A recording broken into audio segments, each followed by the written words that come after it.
नमस्कार दोस्तों, हमारे YouTube चैनल द बुक पर आपका स्वागत है। आज से हम rich dad poor dad book को पढ़ना स्टार्ट करेंगे। आज हम इस बुक को फर्स्ट चैप्टर से स्टार्ट करेंगे। चैनल को लाइक और सब्सक्राइब करना ना भूले। अध्याय 1 rich dad poor dad. Robert Kiyosaki के अनुसार मेरे दो डैडी थे, एक अमीर और दूसरे गरीब। एक बहुत पढ़े लिखे थे और समझदार थे। वे PhD थे और उन्होंने अपने 4 साल के अंडरग्रेजुएट कार्य को 2 साल से भी कम समय में कर लिया था। इसके बाद वे आगे पढ़ने के लिए Stanford university, university of Chicago तथा नॉर्थवेस्टर्न यूनिवर्सिटी गए और यह सब उन्होंने पूरी तरह से स्कॉलरशिप के सहारे ही किया। मेरे दूसरे डैडी 8वीं से आगे नहीं पढ़े थे। दोनों ही अपने करियर में सफल थे। दोनों ने जिंदगी भर कड़ी मेहनत की थी। दोनों ने ही काफी पैसा कमाया था, परंतु उनमें से एक पूरी जिंदगी पैसे के लिए परेशान होता रहा। दूसरा हवाई के सबसे अमीर व्यक्तियों में से एक बन गया। एक के मरने पर उसके परिवार, चर्च और जरूरतमंदों को करोड़ों डॉलर की दौलत मिली। दूसरा अपने पीछे क्रिस छोड़कर मरा। मेरे दोनों डैडी इरादे के पक्के, चमत्कारी और प्रभावशाली थे। दोनों ने मुझे सलाह दी, परंतु उनकी सलाह एक सी नहीं थी। दोनों ही शिक्षा पर बहुत जोर देते थे, परंतु उनके द्वारा सुझाए गए पढ़ाई के विषय अलग अलग थे। अगर मेरे पास केवल एक ही डैडी होते तो मैं या तो उनकी सलाह मान लेता या फिर उसे ठुकरा देता। चूंकि सलाह देने वाले दो थे, इसलिए मेरे पास दो विरोधाभासी विचार होते थे, एक अमीर आदमी का और दूसरा गरीब आदमी का। किसी भी एक विचार को सीधे सीधे मान लेने या न मानने के बजाय मैं उनकी सलाहों पर काफी सोचा करता था, उनकी तुलना करता था और फिर खुद के लिए फैसला किया करता था। समस्या यह थी कि अमीर डैडी अभी अमीर नहीं थे और गरीब डैडी अभी गरीब नहीं थे।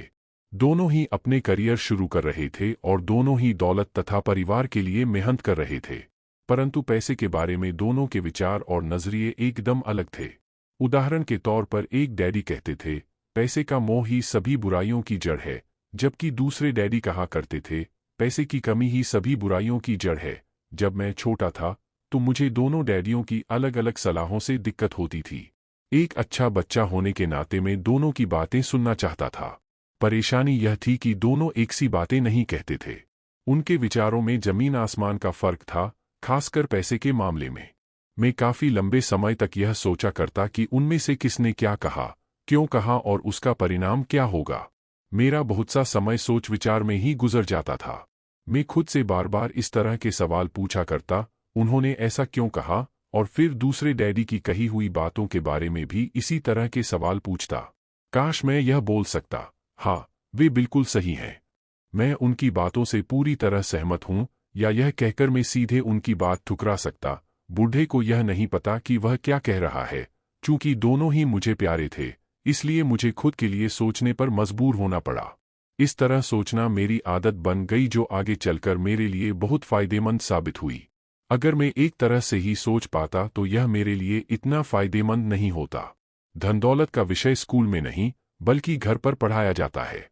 शायद इसीलिए अमीर लोग और ज्यादा अमीर होते जाते हैं, जबकि गरीब और ज्यादा गरीब होते जाते हैं, और मध्य वर्ग कर्ज में डूबा रहता है।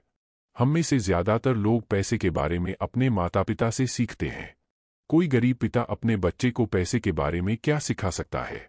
वह सिर्फ इतना ही कह सकता है, स्कूल जाओ और मेहनत से पढ़ो।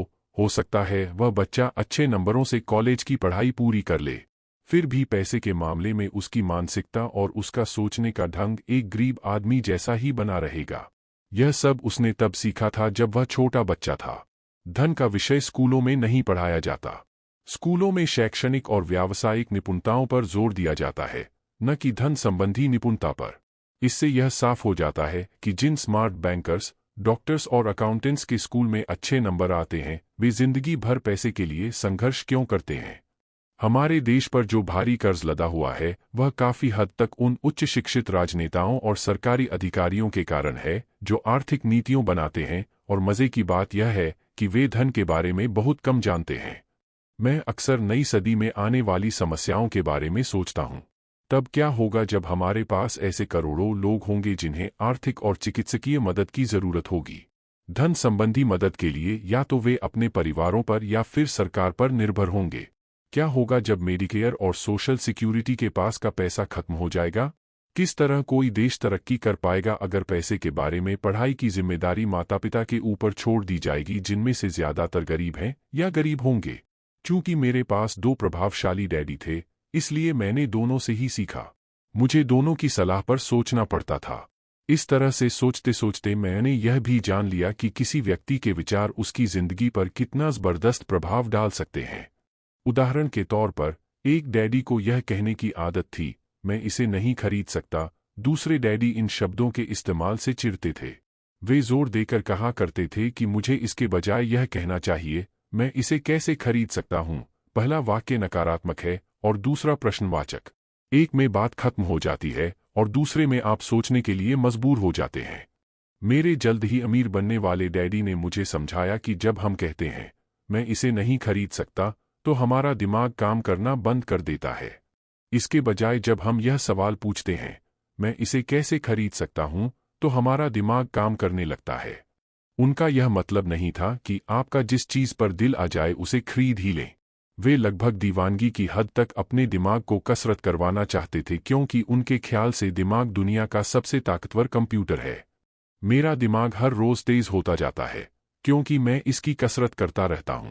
यह जितना तेज होता जाता है, मैं इसकी मदद से उतना ही ज्यादा पैसा कमा सकता हूं। उनका मानना था कि मैं इसे नहीं खरीद सकता कहना दिमागी आलस की पहचान है।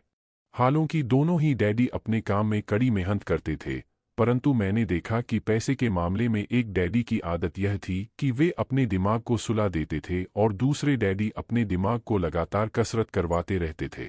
इसका दीर्घकालीन परिणाम यह हुआ कि एक डैडी आर्थिक रूप से बहुत अमीर होते चले गए, जबकि दूसरे डैडी लगातार कमजोर होते गए। इसे इस तरह से समझें कि एक व्यक्ति हर रोज कसरत करने के लिए जिम जाता है, जबकि दूसरा व्यक्ति अपने सोफे पर बैठकर टीवी देखता रहता है। शरीर की सही कसरत से आप ज्यादा तंदुरुस्त हो सकते हैं और दिमाग की सही कसरत से आप ज्यादा अमीर हो सकते हैं। आलस्य से स्वास्थ्य और धन दोनों का नुकसान होता है। मेरे दोनों डैडियों की विचारधारा में जमीन आसमान का अंतर था। एक डैडी की सोच थी कि अमीरों को ज्यादा टैक्स देना चाहिए ताकि बेचारे गरीबों को ज्यादा फायदा मिल सके, जबकि दूसरे डैडी कहते थे, टैक्स उन लोगों को सजा देता है जो उत्पादन करते हैं और उन लोगों को इनाम देता है जो उत्पादन नहीं करते। एक डैडी सिखाते थे, मेहनत से पढ़ो ताकि तुम्हें किसी अच्छी कंपनी में नौकरी मिल जाए, जबकि दूसरे डैडी की सीख यह थी, मेहनत से पढ़ो ताकि तुम्हें किसी अच्छी कंपनी को खरीदने का मौका मिल जाए। एक डैडी कहते थे, मैं इसलिए अमीर नहीं हूं क्योंकि मुझे बाल बच्चों को पालना पड़ता है। दूसरे डैडी कहते थे, मुझे इसलिए अमीर बनना है क्योंकि मुझे बाल बच्चों को पालना है। एक डैडी डिनर की टेबल पर पैसे और बिजनेस के बारे में बात करने के लिए हमेशा प्रोत्साहित करते थे। दूसरे डैडी भोजन करते समय पैसे की बातें करने के लिए मना करते थे। एक का कहना था, जहां पैसे का सवाल हो, सुरक्षित कदम उठाओ, खतरा मत उठाओ। दूसरे का कहना था, खतरों का सामना करना सीखो। एक का मानना था, हमारा घर ही हमारा सबसे बड़ा निवेश और हमारी सबसे बड़ी संपत्ति है। दूसरे का मानना था, मेरा घर मेरा दायित्व है, और अगर आपका घर आपकी नज़र में आपका सबसे बड़ा निवेश है, तो आप गलत हैं। दोनों ही डैडी अपने बिल समय पर चुकाते थे, परंतु उनमें से एक सबसे पहले अपने बिल चुकाता था, जबकि दूसरा सबसे आखिर में। एक डैडी का यह मानना था कि कंपनी या सरकार को आपका ध्यान रखना चाहिए और आपकी ज़रूरतों को पूरा करना चाहिए। वे हमेशा तनख्वाह में बढ़ोतरी, रिटायरमेंट योजनाओं, मेडिकल लाभ, बीमारी की छुट्टी, छुट्टियों के दिन और बाकी सुविधाओं के बारे में चिंतित रहते थे। वे अपने दो चाचाओं से बहुत प्रभावित थे जो सेना में चले गए थे, और 20 साल के सक्रिय जीवन के बाद उन्होंने अपने रिटायरमेंट और जीवन भर के आराम का इंतजाम कर लिया था। वे मेडिकल लाभ के विचार को पसंद करते थे और सेना द्वारा अपने रिटायर्ड कर्मचारियों को दी जा रही सुविधाओं की भी तारीफ करते थे। उन्हें विश्वविद्यालय का टेन्योर सिस्टम भी काफी पसंद था। कई बार नौकरी से आजीवन मिल रही सुरक्षा और नौकरी के लाभ नौकरी से ज्यादा महत्वपूर्ण हो जाते हैं। वे अक्सर यह कहते थे, मैंने सरकार के लिए बहुत मेहनत से काम किया है और इसलिए बदले में मुझे ये लाभ मिलने चाहिए।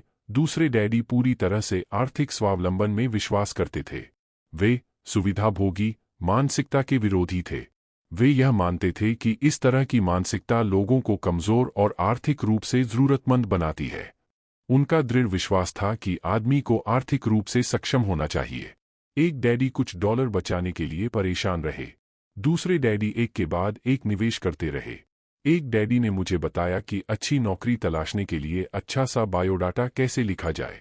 दूसरे ने मुझे यह सिखाया कि कैसे मजबूत व्यावसायिक और वित्तीय योजनाएं लिखी जाए जिससे मैं नौकरियों दे सकूं। दो प्रभावशाली डैडियों के साथ रहने के कारण मुझे यह विश्लेषण करने का मौका मिला कि उनके विचारों का उनके जीवन पर कितना प्रभाव हो रहा है। मैंने पाया कि दरअसल लोग अपने विचारों से ही अपने जीवन को दिशा देते हैं। उदाहरण के तौर पर, मेरे गरीब डैडी हमेशा कहा करते थे, मैं कभी अमीर नहीं बन पाऊंगा, और उनकी यह भविष्यवाणी सही साबित हुई। दूसरी तरफ, मेरे अमीर डैडी हमेशा खुद को अमीर समझते थे। वे इस तरह की बातें करते थे, मैं अमीर हूं और अमीर लोग ऐसा नहीं करते। एक बड़े आर्थिक झटके के बाद जब वे दिवालियेपन की कगार पर थे, तब भी वे खुद को अमीर आदमी ही कहते रहे। वे अपने समर्थन में यह कहते थे, गरीब होने और पैसा न होने में फर्क होता है। पैसा पास में न होना अस्थायी होता है, जबकि गरीबी स्थायी है। मेरे गरीब डैडी यह भी कहते थे, मेरी पैसे में कोई रुचि नहीं है, या पैसा महत्वपूर्ण नहीं है। मेरे अमीर डैडी हमेशा कहते थे, पैसे में बहुत ताकत है। हो सकता है हमारे विचारों की ताकत को कभी भी मापा न जा सके, या फिर उन्हें पूरी तरह से समझा न जा सके। फिर भी बचपन में ही मैं यह समझ गया था कि हमें अपने विचारों पर ध्यान देना चाहिए और अपनी अभिव्यक्ति पर भी। मैंने देखा कि मेरे गरीब डैडी इसलिए गरीब नहीं थे क्योंकि वे कम कमाते थे, बल्कि इसलिए गरीब थे क्योंकि उनके विचार और काम गरीबों की तरह थे। दो डैडी होने के कारण बचपन से ही मैं इस बारे में बहुत सावधान हो चला था कि मैं किस तरह की विचारधारा अपनाऊं। मैं किसकी बात माने, अपने अमीर डैडी की या अपने गरीब डैडी की। हालांकि दोनों ही शिक्षा और ज्ञान को बहुत महत्वपूर्ण मानते थे, परंतु क्या सीखा जाए इस बारे में दोनों की राय अलग अलग थी। एक चाहते थे कि मैं पढ़ाई में कड़ी मेहनत करूं, डिग्री लूं और पैसे कमाने के लिए अच्छी सी नौकरी ढूंढ लें। वे चाहते थे कि मैं एक पेशेवर अधिकारी, वकील या अकाउंटेंट बन जाऊं या MBA कर लें। दूसरे डैडी मुझे प्रोत्साहित करते थे कि मैं अमीर बनने का रहस्य सीख लूं, यह समझ लें कि पैसा किस तरह काम करता है, और यह जान लूं कि इससे अपने लिए कैसे काम लिया जाता है। मैं पैसे के लिए काम नहीं करता, इन शब्दों को वे बार बार दोहराया करते थे। पैसा मेरे लिए काम करता है। 9 वर्ष की उम्र में मैंने यह फैसला किया कि पैसे के बारे में मैं अपने अमीर डैडी की बात सुनूंगा और उनसे सीखूंगा। यह फैसला करने का मतलब था अपने गरीब डैडी की बातों पर ध्यान न देना। हालांकि उनके पास कॉलेज की बहुत सी डिग्रियां थीं, मेरे अमीर डैडी के पास नहीं थीं। भाग सेकंड के लिए लाइक और सब्सक्राइब करें।